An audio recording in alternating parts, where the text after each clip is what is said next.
Today we're joined by Johnny Rawls, a legendary soul blues guitarist, singer, and songwriter whose career spans more than 5 decades. From touring with Wright in the 1970s to earning multiple blues music awards and releasing acclaimed albums like Walking Heart Attack and his latest, Make Them Dance, Johnny has kept the blues alive with timeless soul and unstoppable groove. As he brings his music to Boise, we get the chance to hear about his journey, his artistry, and what still drives him to play and connect with audiences worldwide. Johnny, how you doing today? I'm doing great, man. How are you? I'm doing fabulous. Yeah, fabulous. Thanks for taking some time with me here today. I know you're on the road here, so we're gonna get right into it. And I want to just start off by asking you about your beginnings in Mississippi, some of your earliest memories of music that shaped you into the bluesman that you are today. Talk to me a little bit about that. Well, growing up in Mississippi, I was always around great artists all the time. Even as a little boy, you would see James Brown, Jackie Wilson, and all the people would come through. Lucky I lived in a location where all the artists would come through. I only lived like an hour or so from New Orleans. So they would stop in Hattiesburg at the legendary Hi Hat Club to Mm, perform on their way to New Orleans. And I do have a Mississippi Trail marker there. I'm on with Tyrone Davis and Little Milton.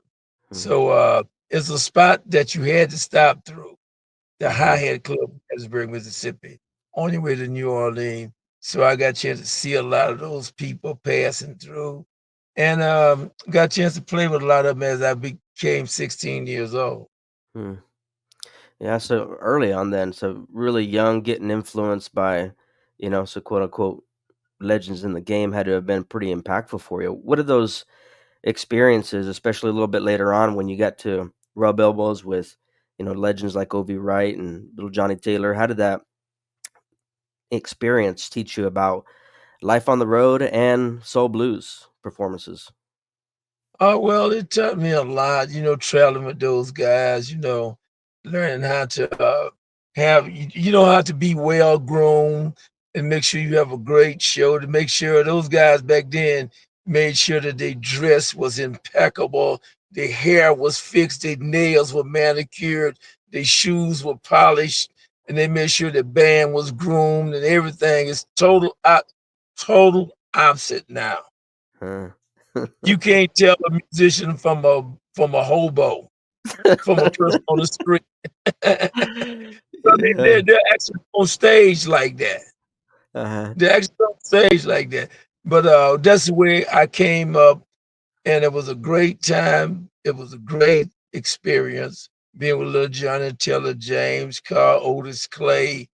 I had the best life to be with all these great singers and entertainers that made great records. It Mm. was unbelievable. If I die right now, I had the most wonderful life just even being around those artists like that. I bet that's You know, phenomenal. Yeah, that's awesome. Your sound, some would describe, as a kind of a blend between blues and soul. How would you describe your music? How would you describe Johnny Rawls' style? I always say my music is 1 feet in the past and 1 feet in the future. I Mm. grab stuff from back when I first come up. Uh-huh. I left O.V. Wright and all those guys, and I bring it into my own. I get a little from that. A little when you hear my song, you hear a little Johnny Taylor, a little O.V. Wright, a little Otis Clay, a little Willie Hightower, a little Al Green. You can hear the all of it, and Yeah. then it's 70% Johnny Rawls, then and 40%, of the people that I Mm. come up with.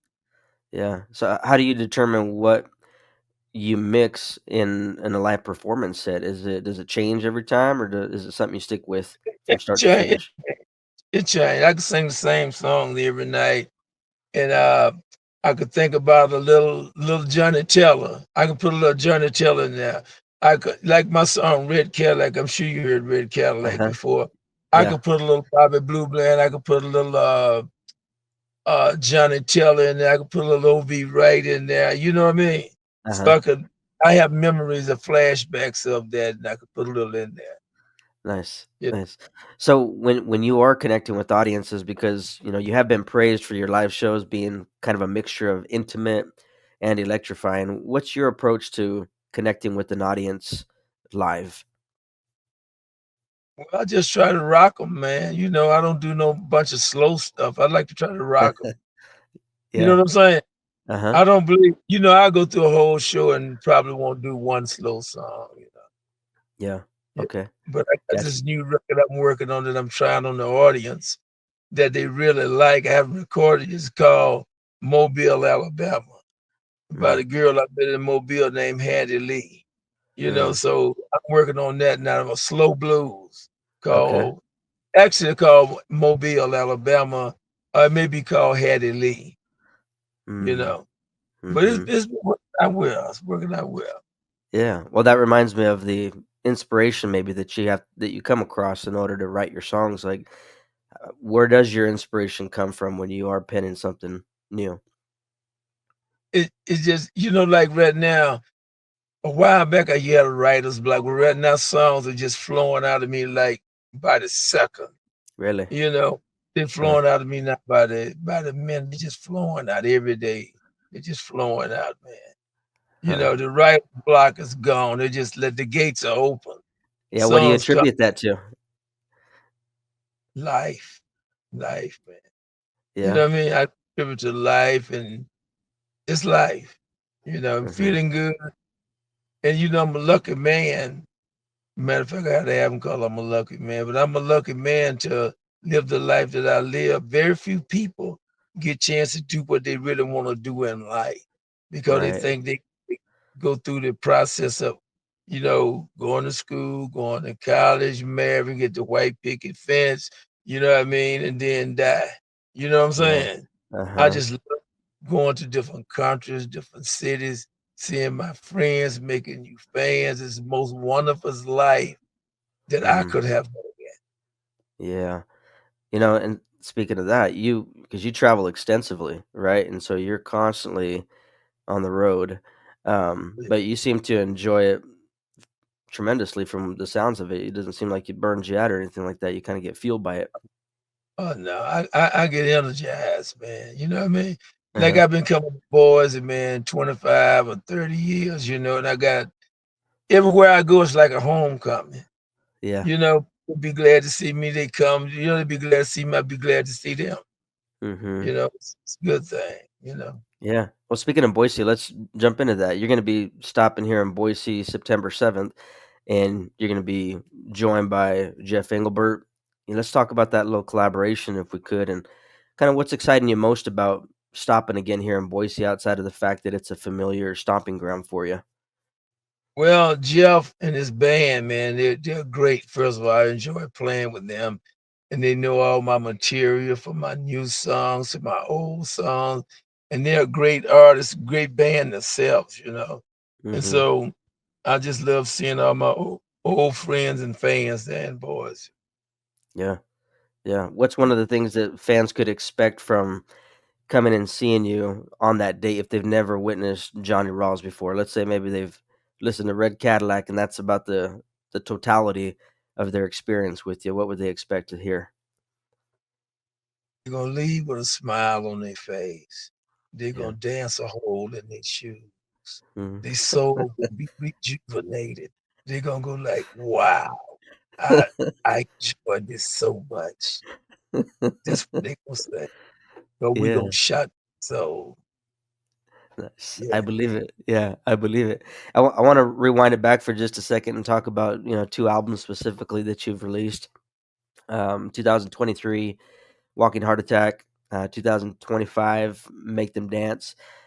We can assume by the titles maybe they are meant to reflect something particularly about you today. Both of those seem to be almost diametrically opposed titles to each other, but what was the overarching aim behind naming those 2 albums what you named them? Well, I wrote those albums with Bob Trenchard. He used to give the titles, and I do the writing. Walking Heart Attack was supposed to be about a lady that's so gorgeous, so beautiful, to when she Mm, passed by. you would almost have a heart attack, like a walking heart attack. She is so fine and so beautiful, like the ladies there in Boise, Idaho. You know, the ladies in Boise, all of them are a walking heart attack. You know what I'm saying? When they pass by me, I just grab my chest and go, "Oh my God, I'm so glad to be in Boise." You know what I mean? Uh-huh. Yeah, I Yeah. appreciate that, Johnny. The fact that, you've won like multiple music awards for your blues, honored on the Mississippi Blues Trail. What do some of these recognitions mean to you as far as like a legacy that you're building and going to leave behind?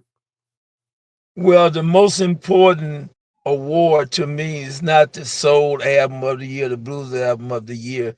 The most award that I love and that mean the most to me is the Mississippi Trail marker, the historical markers with my picture on there. Those would be there. A hit record ago, you win a Grammy, you win a blues award 5 minutes after people don't even know who did it. But Mhm. those historical markers will be there for a lifetime for people Yeah. to see That's your awesome. accomplishments in life. Mhm. So that's my most treasured award is the Mississippi Trail Markers, and I'm on 3 of them. I'm Mm. on one in Rockland, Maine with BB King also, Wow. and one in Greenwood, but my most prized one is in Hattiesburg, Mississippi. So if y'all ever there, go check it out. I'm on Yeah. there with my 2 legends. I'm so proud of that.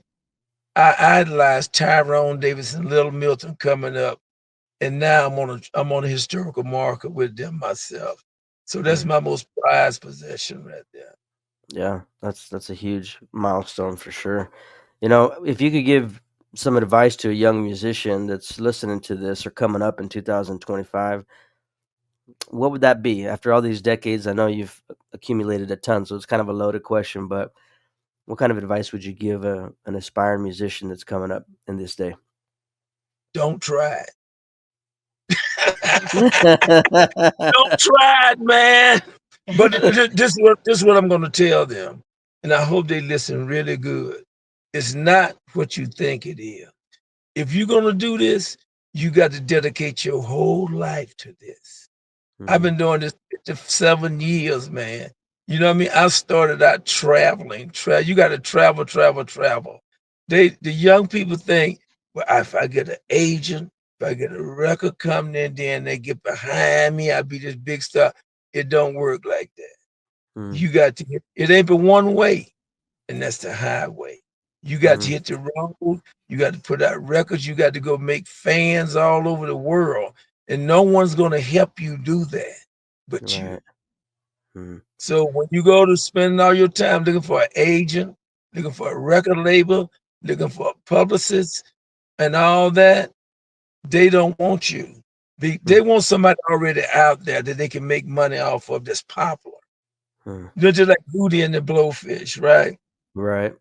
They got their when they got their record deal, they had they were already a successful college band. Right. You know what I'm saying? So Yeah. that's what they want. Someone that's already successful. Mm, But if you want to do it, you got to give up everything. You know what I mm. mean? You got to give up everything to do it. Yeah. That's my advice to you. That's If awesome. you do, you got to do it. Mhm. That's Yeah. insightful because I think that goes beyond music even, right? That's life in general. Like if you want it, you got to give up everything for it sometimes and just chase after it. So I appreciate you sharing that, Johnny. Well, I'm looking forward to seeing you live in Boise, Idaho, September 7th over at the Egyptian Theater. Looking forward to that. And Johnny, it's been a pleasure having you on deck with me here. Thank you for joining me. I hope to see you at the show, man. You will do. Yeah, you will. Thank you, All right, Johnny. thank you, bud. Bye You bye. got it.